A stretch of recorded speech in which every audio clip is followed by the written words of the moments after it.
Welcome to Dad Bods and Touchdowns. Hey, welcome to this week's episode of Dad Bods and Touchdowns. It's myself, Chad, and Eric, and Justin. Guys, breaking news about maybe 20 minutes before we started recording this podcast.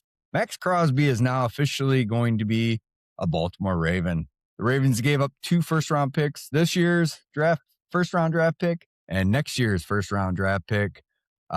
What a hell of a gift to Menor for his first season as head coach out in Baltimore, considering that it's also rumored that Khalil Mack could be joining him out that way too. That's going to be a hell of a defense. Good way to start for a defensive-minded head coach. What do you guys think? I like the trade. The 2 first-round picks was a bit much, but he'll be 29 this season, and the Ravens have Kyle Van Noy already. Hamilton, their safety, and they still have Roquan, so their core of their defense is set, and they're a win-now team with Lamar being in his late 20s now, so I don't blame them for going to get Crosby. Yeah, I mean, I think that it's an overspend too, personally, and I think Eric probably agrees with that too. I know him and I started discussing it. I would not, as a Bears fan, I did not want the Bears giving up 2 first-round picks. I don't know how the Baltimore fans are feeling about it. Eric, how do you think they're feeling about it? I mean, there's no way that you're not disappointed as a Bears fan. As a Ravens fan, you're pumped. You know, you got a defense, but you got to think about it this way: you have no room for offense or offensive weapons. Your offensive line is kind of mid. Yeah, I think that offensively they did well last year, considering that you had Lamar out injured for a good amount of games. They still did well. I think that offensively they're bringing back their core group of guys. So that's how we all feel about the Max Crosby deal. Let's talk about Arizona. They announced they're going to be releasing Kyler Murray. I'm not surprised on that one, really. I think that the Kyler Murray project is over in Arizona. Justin, what do you think they're going to do in Arizona? I think they're going to draft a quarterback this year personally, or trade for one when the new season starts. I personally, if I was the GM this year, I would just sign Jacoby Brissett to a 1-year deal and ride it out and try to wait till next year's drafted 2027 and get a QB that way. The Brissett didn't play terrible last year. Like, it wasn't, oh my God, stats, but kept him in games. Right. And I think a little bit on the same lines as you with this, maybe just a little bit different. But I mean, they got the 3rd pick in the NFL draft. It was saying that they need to fix their O-line. I believe they're losing 2 of their guards to free agency this offseason. They need to look to protect whoever they're going to put underneath center. So I think their focus should be kind of like what the Bears should have focused on before the Ben Johnson era, building from the inside out. So it's saying that you can bring in, Mike LaFleur could work with like a Malik Willis or Tyson Bagent even. I mean, Tyson Bagent you can grab for a 2nd-round pick even. I think that would benefit them more with the rebuilding process for the Cardinals when you're talking about that.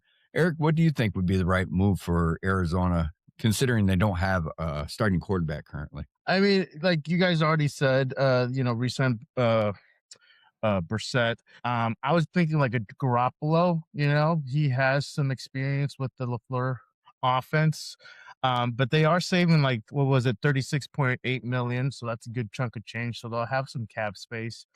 But I agree with you. They should really focus on that offensive line and find a way to improve the weapons they have. I heard, like you said, Bagent, that would be great if they sent us a 2nd round for him, but we'll see what happens with that. But I mean, if they really want to be relevant, then they need to do something and improve their team.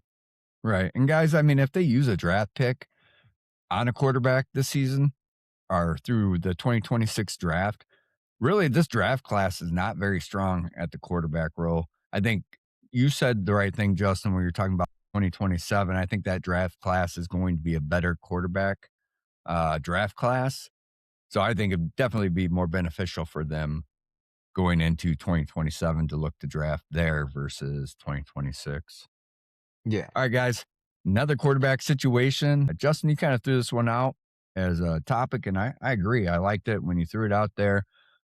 Who should the Vikings sign for their quarterback? Whether it be, do you feel it's a starter or a backup?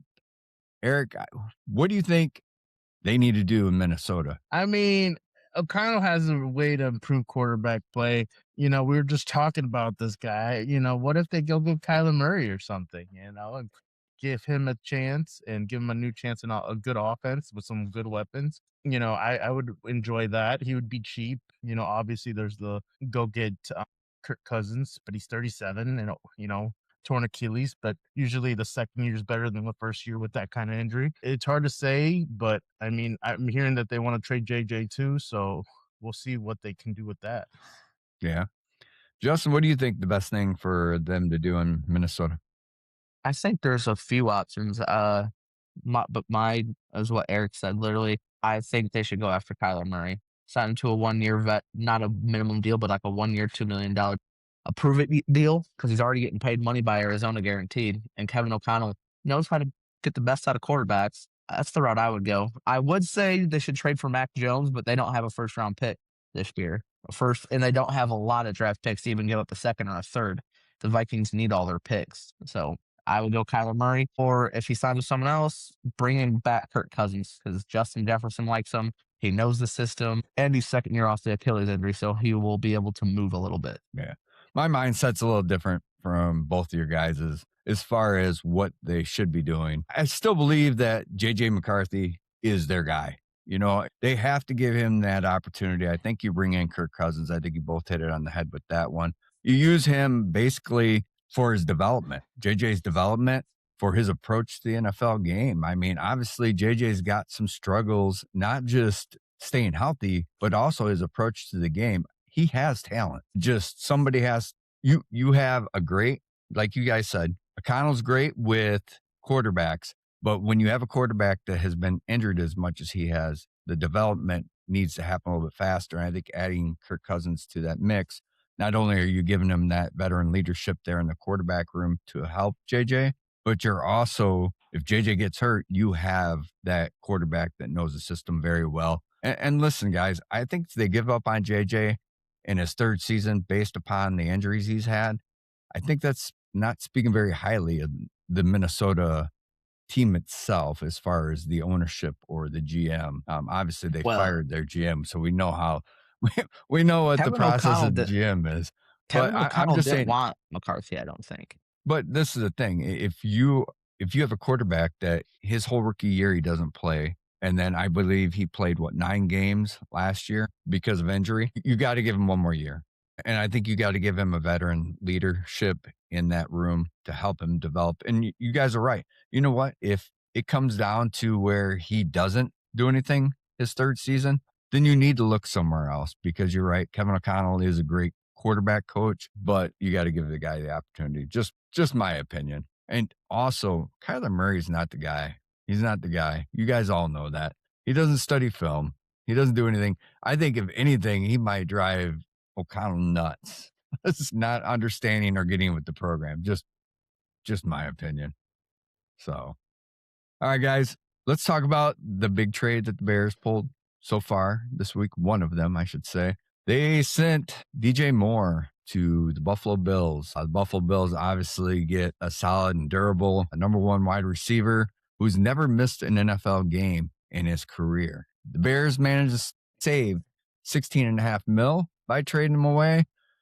And they still got a great wide receiver room with Odunze, Burden, Zakaris, and Walker. I think they both won. The Bears saved money, and Buffalo got a very good wide receiver that I think all of us Bears fans will always be thankful for having. What's your take, Eric, as a Bears fan who won this one? As a Bears fan, it's sad, like you said, to see him go, but I mean, I feel like the Bears won this. I mean, it's pretty close. Getting that cap off the books is a big, and then also getting that second round pick is huge. But the Bills get a proven number 1, and that would benefit their offense. Instead of using that second round pick for a maybe guy that they're gonna talk shit about later, like they did with Coleman or whatever that guy's name. Yeah, Justin, what's your thoughts on the trade? The DJ Moore trade, Who won it? I don't know because the Bills wide receiving, they're paying they have the second highest wide receiver room, like cap space, and they're still not that good. DJ Moore's good. He's a legit number one, but the only people that pay wide receivers more are the Bengals. They have Jamar Chase and T. Higgins. The Bills have DJ Moore and Khalil Shakur. Like, I think the Bears won it, but also it gives Josh Allen another weapon that can beat one-on-one coverage consistently. Yeah. Let's talk 49ers because I know Justin likes to talk about this. Will the 49ers cut Trent Williams? Justin, before we started this, I told you my take. I want to hear yours. I think they're going to cut him. I don't want him to, but I think they're going to cut Trent Williams. Yeah. Do you think they find a way to get after Caden Proctor if he fall? Well, if he doesn't fall to 27, you're screwed without a left tackle. If they can't, they'd have the cap space. Go sign Taylor Decker from Detroit, who just got released today. Yeah, that's not happening. He's going to Chicago. So just so you know. Oh, he could very well, and that's who I thought. That's another. I was literally going to bring that up when you guys talked about it. But he's 31 years old. You do realize that, right? Yeah, he's 32. I looked it up. But Trent Williams is 30 now. So 38. Also, another good left tackle. If Proctor is not there, Monroe Freeling from Georgia, he's not bad either. He's a Niners mock drafts. I've seen him either take him or the tackle from Utah. Caden Proctor's not making it all the way to 27. Yeah, if he falls that far, I'd be surprised. But you never know. We've seen Lynch make moves to move up in mini drafts. I don't think Lynch has ever stayed still in a draft. No. So I wouldn't be surprised. It hasn't worked out for him a few times, so it's okay. Right, yeah, especially at the quarterback position. I would just stay put because say they missed out won't, though. Do you really think Lynch stays put? I don't think so. No, I mean, I would personally. Fucking don't. You would he? Don't trade your little picks that you have. Just wait and either take either the best O lineman or D lineman.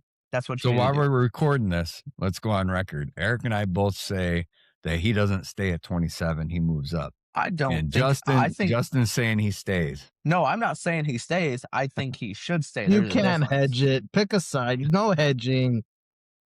Actually, you can.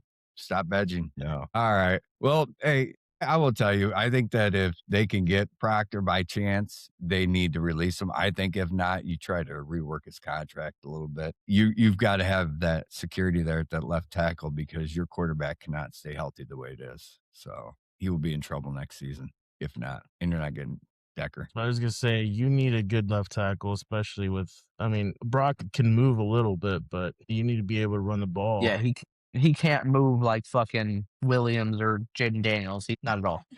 And he's proven that he's not very durable. No, he needs, if they let Williams walk, like you said, they have to get that left tackle anchor. Right. All right. The Bears got their center after Drew Dahlman retired this past week at the age of 27. It's not the starting center, dude. Got their center.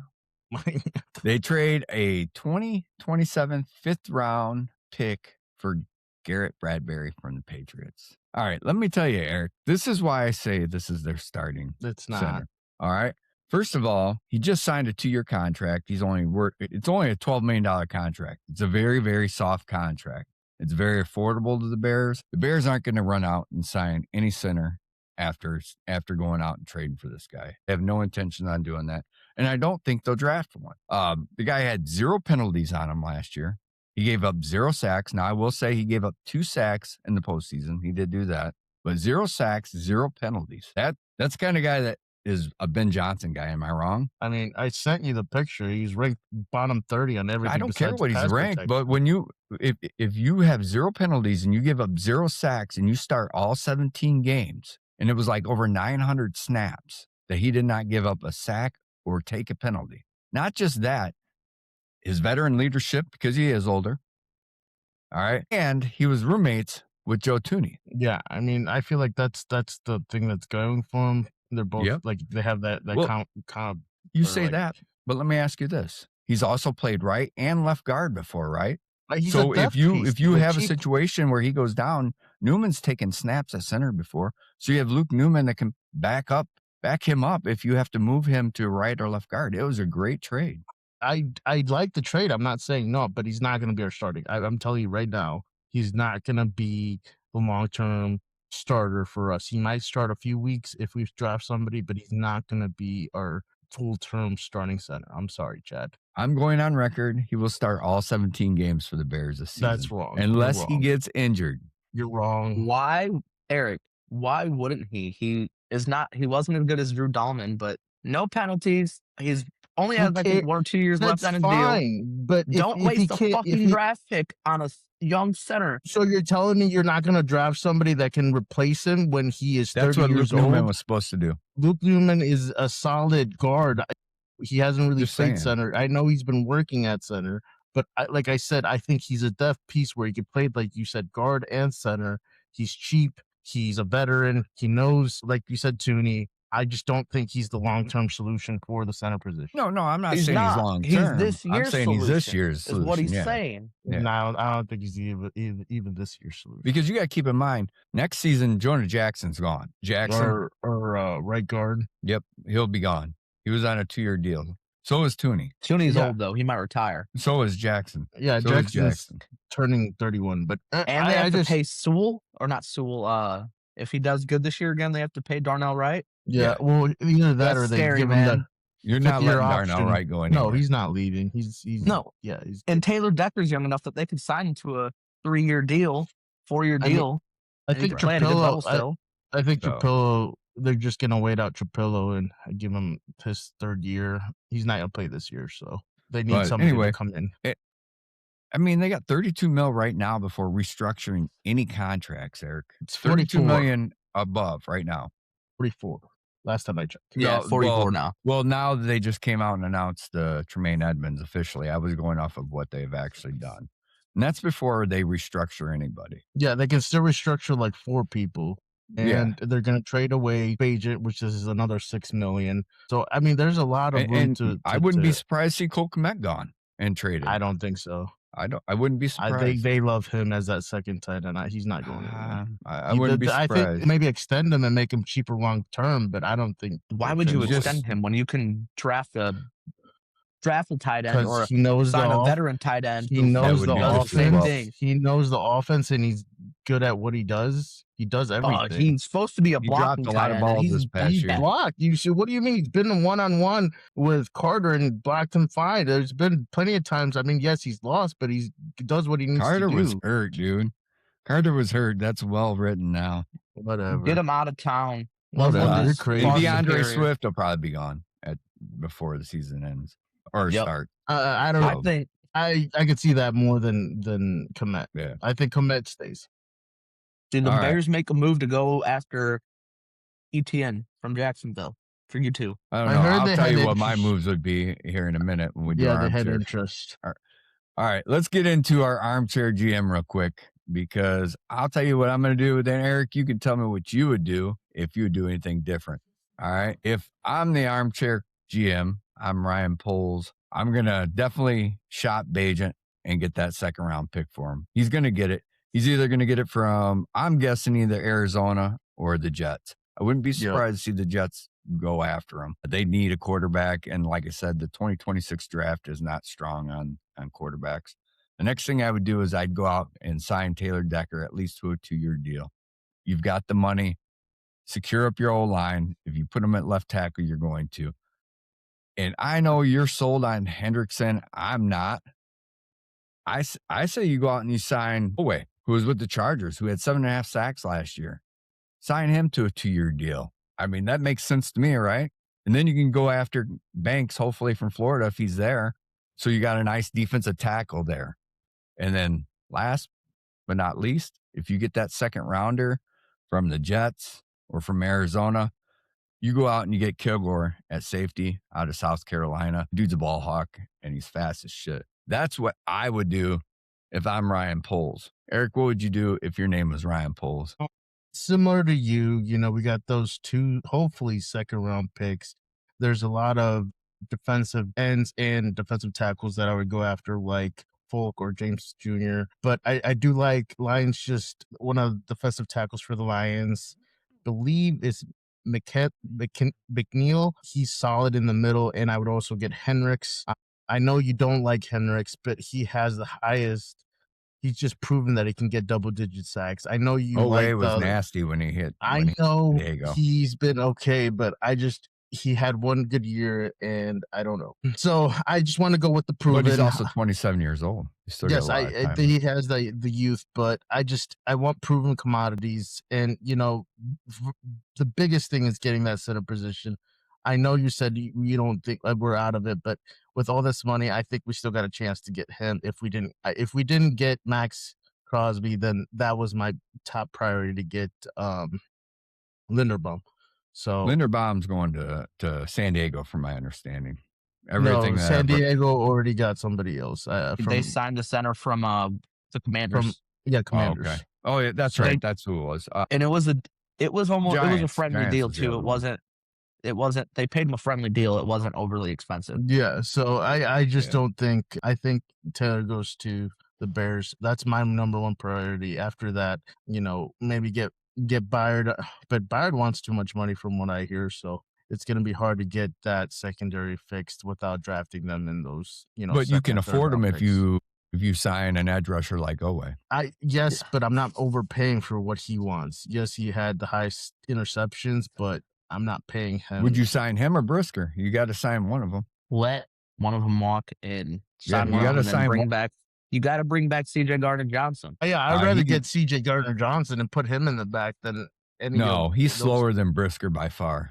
Brisker had his best game, his last game, and before that he was a liability. You got to keep in mind he didn't have anybody playing around him most of the season. He had Byard back. It doesn't matter. He looks lost half the time. He looks lost half the time. He's a hothead. And no linebackers. I just can't go off that. I got I have a couple things. If I was Ryan Poles, try to fucking trade Montez Sweat for whatever you could fucking get for him. Thank you. Or the dude from Indy they signed. That to Eric.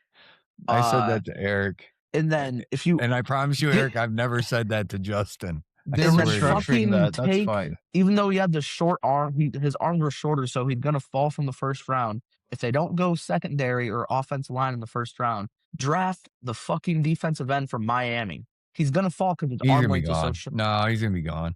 What's his name's gonna fall? The safety from Ohio State, but Caleb Downs. Yeah, he's gonna fall because he'd be of the fine. report. I think he could pick too, but if that pass rusher from Miami falls like I've seen he's projecting because his arms are short, Bears, hop on it. Same with the Niners, hop on him. Has a lot of playing time and he's good. Yeah. All right, Mr. 49ers GM Lynch, what are you going to be doing? First thing I'm doing in the new year starts, I'm trading Ricky Pearsall for a 4th or 5th round pick, period. Get rid of him. Cut Trent Williams. Let Jawan Jennings walk. Love Jawan Jennings, but got to go. Draft either, if he's there, I want Monroe Freely from Georgia. Chad, you said the tackle from Alabama. Good too, but he's not going to be there, so I'm going off of realistic. It's got to be Monroe Freely, or if he's not there, KC Concepcion, wide receiver from Texas A&M. And then if they go receiver in the first round, Caleb Tiernan, tackle from Northwestern in the second round. And I would go after a corner, so either like Tariq Woolen from Seattle, or I've seen rumors that the Niners want to go after Brisker too, because the Niners will have cap and they get rid of Williams. So I'd go after Woolen or Brisker, sign one of those two, and then for the love of sake, sign either Rashawn Gary or trade for Jonathan Greenyard from Minnesota. I would personally go Rashawn Gary because he's younger than Trent Hendrickson, and he's still getting guaranteed money from Green Bay because he got released. So the Niners probably get him for on a 1 year. He has not officially been released, by the way. They're trying to trade him first, but they're probably because they made him pull that shit off his Instagram. Yeah. But that's what I would do. I go after there's 3 decent pass rushers out there between Rashawn Gary, Jonathan Greenyard being up for trade, and Trent Hendrickson. I would go after one of those. Part of me wants to get Gary just to say fuck to the Green Bay Packers, but I don't know how smart he is. No offense to him. Greenyard's fucking Rashawn Gary is pretty good. Like he's okay. Better than what they had last year. I'm not saying no. It just depends on the price. You have Michael Williams coming back and Alfred Collins. They're your D tackles. Bosa and Rashawn Gary. That'd be a pretty solid defensive line with Warner coming back, and try to sign Woolen. And I would trade Ronaldo Green too. He did not have the best year last year. I do have one thing to say, Justin. You guys got some style. You guys hired Matt Eberflus. Yeah. As your as one of your assistant coaches and then your defensive coordinator, correct? No, he's not the D coordinator. Raheem Morris is the defensive coordinator. That's right. He's a head like assistant or something like that, right? And if I'm the 49ers, I'm He drafting. doesn't want to talk about it. No, does he, I Eric? don't. I'm not. Right. I'm pretending like you didn't say it. If I was the I seen it and I 49ers, puked in my mouth. if I was the 49ers, I would hire whoever I have to hire, training staff, recovery staff, whoever the fuck, to figure out why the fuck my team is hurt every fucking year. That's what they should be Yeah, doing. and Justin. I would draft I would also start looking for the day 2 comes around, the second and third round. I would look for a running back in like the third, not There's some second, decent running backs. but the third and fourth round, I would start looking for CMC's replacement too. Yeah, we'll touch on that in some later podcasts as far as that goes. Let's move on, guys. This past week, Tom Aspinall came out and actually he put a post out first before he did this that said back to business. And then he turned around and hired Eddie Hearn, who's a boxing manager, to represent him. How would this affect his relationship, do you think, and career with the UFC, considering past relationships that have been with some difficult representation? Do you guys see this being a problem? I mean, because the things that come to my mind is like Francis Ngannou, Ali Aquinta. The big one for me, because I was a big fan, Diego Nightmare Sanchez with his representation. Yeah. When you get guys in there that are trying to push Dana around, wide around, it doesn't usually end well. I mean, do you guys see this being okay, even though Dana says he doesn't have? There's tension. There's always been tension between, like you said, people can say whatever they want to say to the media, but there's once you don't like somebody, it's hard to fix a relationship, especially like a business relationship like that. And you know how Dana is. Nobody's gonna make him look like a little man. So he's gonna not he keeps grudges. Let's just say that. Dana keeps grudges and it's not gonna change. I think they have to keep Aspinall. Like they have to make it work, because if it's not for Aspinall, the heavyweight division kind of goes bye-bye. It's already bye-bye. He's a little bitch. I mean, let me ask you that. Let me ask you a question, I should say. You say that, but who just got released from the PFL? Ngannou. Yeah. So you think that he has to have Aspinall when you've got Alex Pereira, who just relinquished his belt and moved up to heavyweight. You got John Jones, who has not retired, really. I mean, he's back in it, who's in that heavyweight division. You do. I like Curtis Blades. I think Curtis Blades has some talent, needs some help with his hands. I do think the heavyweight division is light, but if you bring in the likes of Ngannou back into it, I don't think you need a Tom Aspinall. I really Costa don't. Costa beats the shit out of Aspinall. I'm sorry. So, but am I right? I mean, they don't have to have time. He's only got 2 fights left on his current contract. I think it'll be. Yeah, no, you're right. It's just he's young, so like if they could sign him and keep him on there, that's a star that you have that could make the heavyweight division relevant again. Like, yeah, no, I agree with that. He's one eye poke from being blind. Okay, let's be honest here. He's overrated. He's proven that eye poke he's was scared. fucking. It was way deeper than it looked initially. Dude, there's been plenty of eye pokes. Nobody has done that besides him. I've seen him fingertip deep in them shit before. I'm and guys sorry, just keep dude. going. Especially in a championship fight, that showed the type of character he has. Yeah. Yep. Let me poke you in your eye that deep, and then you see Cyril if you Gane was going to whoop his ass. Am I on the top peak of the UFC? Oh, no, but Cyril Gane was whooping his ass. Yeah, that's what I'm saying. Exactly. He felt that man's power, and he's like, "Oh shit!" And then he got poked in the eye, and it was like, "All right, I can't fight. I forgot how good Cyril Gane was actually, just because he got by John Jones. Whooped his ass. That tells you how good John Jones is. Cyril Gane is no tactical joke. Monster for sure. What was that, Eric? Okay, I'm not saying it again. Okay, I'm just saying. I'm pretty sure you said he was a tactical monster, right? He is. I still don't like him. I will admit that he's good at what he does. I'm just saying that shows that there's levels to it, and Aspinall is not at that level. Did you guys see the promo that him and DC cut for being the new coaches for some MMA show that they're doing? No. Tom's being on the show? No, it's John Jones and DC. Oh, John. I didn't know that. Yeah, and John Jones said the only thing he was wanting to see was DC stand on scale. I mean, I do agree with that. DC needs to lose some weight, bro.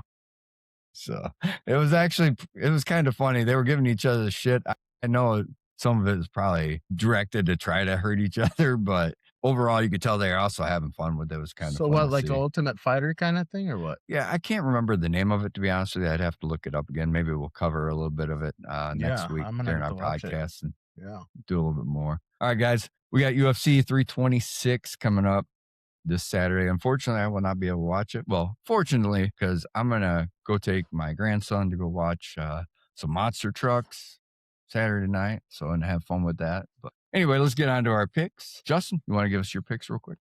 Yeah, I'm going to go Ferreira over Rodriguez. Ooh, this next one is hard. Michael Johnson and Drew Dauber are both holding so bad at this point. I will agree. go with Drew Dauber. And I'm going to go Raul Rosas Jr. over Rob Font. Excuse me. I'm going to go RDR over the fighting nerd dude. I don't know how to say his name. And then give me Holloway over Oliveira. All right.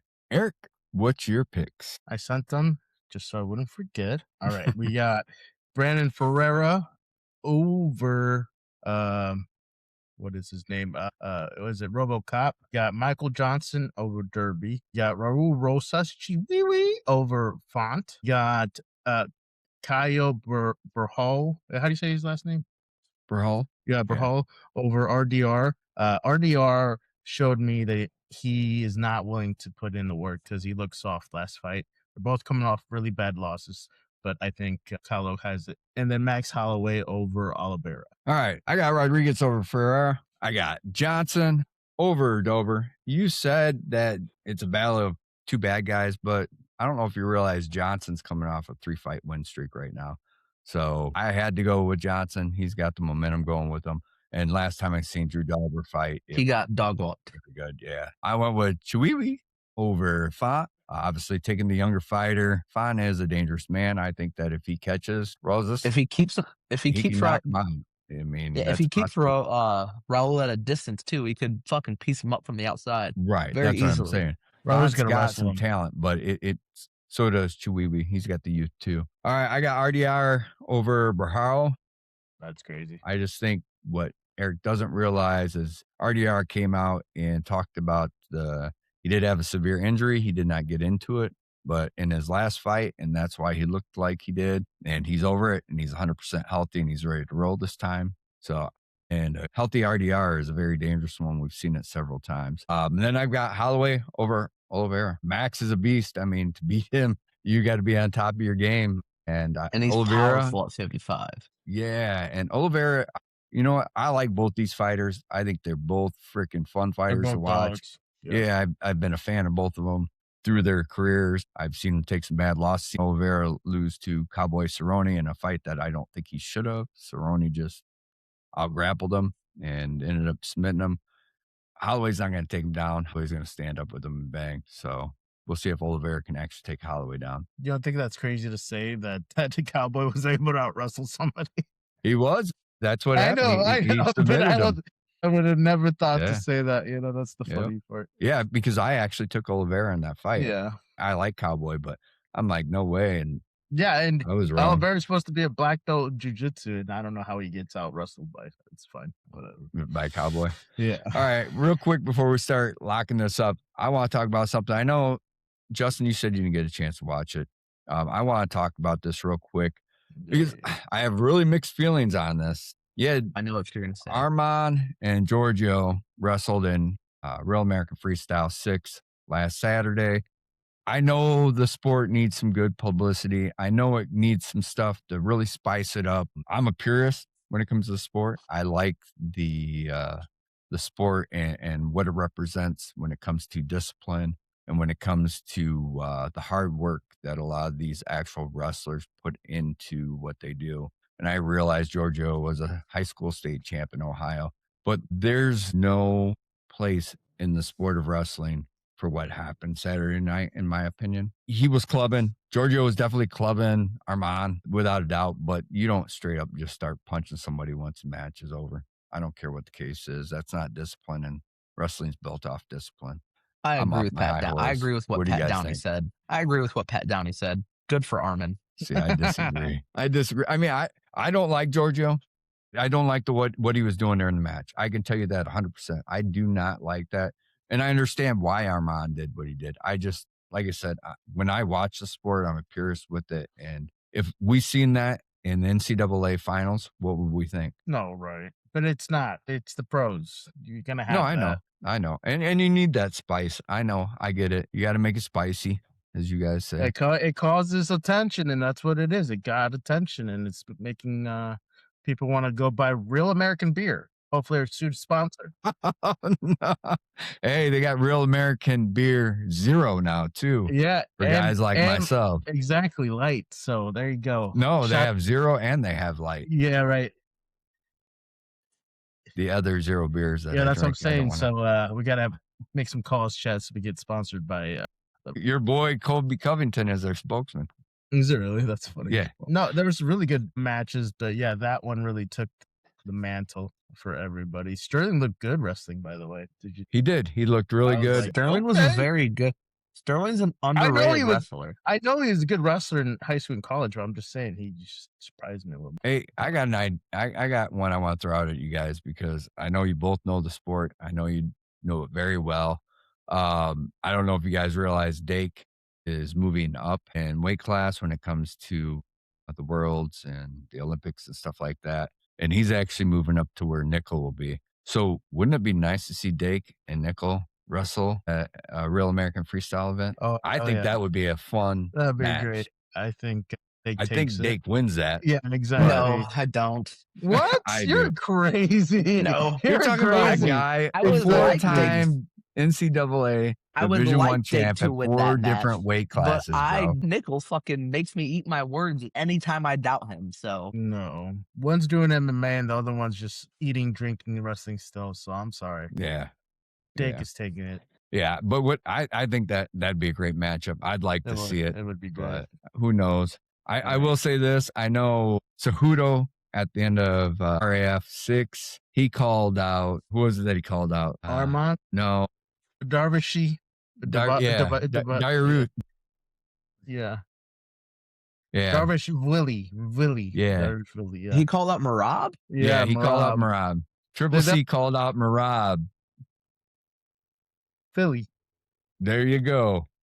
And I know that there'll be one Bo Bassett that'll be upset that one got scheduled because he called out Triple C and Triple C said that they could make it happen. I think that would be an embarrassment for Triple C. He was very quick against Faber. I will tell you that the ankle picks he hit on Faber and his shots were fast. He's still clean. I mean, he's still clean. Yeah, he's still clean and he's still fast, but Bo Bassett is just, he's got the youth on his side where Henry may not have that. Oh, since we're on the wrestling subject, any news on the Brand brothers going after the season? I haven't heard anything. Opinion is they need to go. It's time for a change. Like, there's no reason that they shouldn't be competing. To get embarrassed by Oklahoma State the way they did. Yeah, bro, it was bad. I think that their way of recruiting has obviously gone to the wayside. I think that their style of wrestling has gone to the wayside. Just the technical portion of wrestling anymore. It doesn't seem to be there in Iowa. I mean, does that sound about right? I mean, when you look at somebody from Penn State, and they're getting out coached, and they're getting out recruited.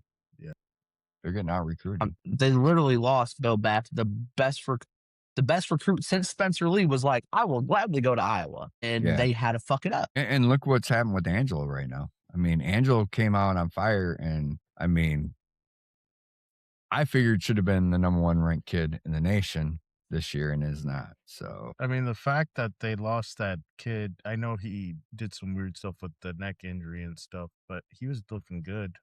I forget his name. The D3 national champ. Yeah. I don't know the full story, but I thought that was kind of weird. There's two sides. Like I've read both sides, and it's Dake versus they have Dake versus Kekison March 28th. That looks good, by the way, guys. Yep. They also have White Henderson. That's the one in Tampa, correct? Yep. White Henderson versus Trent Hilger. And then they also got Pat Downey versus Trent Hinley. I don't know who Hinley is, I'll be honest with you guys. But I'm ready for Giorgio against Pat Downey. And Giorgio, that's probably going to happen. Just so you both know, I don't know if you heard that it was announced that Armand's not allowed back. Really? Yeah. That sucks. Bo Bassett is also wrestling. Is it? And Kyle Schneider is wrestling this one. Hopefully they won't find him with his pants down this time. Yeah. he might be in the prostitute ring. He'll be in Tampa. You never know. I'm You just Oh, never yeah, know. 100%. I was wondering if you're gonna pick it up, but you picked it. Never know. Hey, he's gonna Yeah. go. He's just gonna go do it legally. Go to the strip club and throw his fucking raft money at the ladies. Yeah. He might invite Robert Kraft down to go with him or something. Yeah. Right. Yes. Yeah. But I thought that was cool. Yeah, absolutely. I didn't know Dake was already 34. He's a little older than. Yeah, he's old, man. He can still beat Bo. Sorry. He's still beating Bo. I agree with that. All right. Justin, welcome back. What do you got in closing? Excited for the fights tomorrow. Excited for the fights, and excuse me. Be kind to everyone. The world's kind of in a shit show right now. Be kind to everyone. Yes, absolutely. Mr. Eric. Likewise, what Justice said.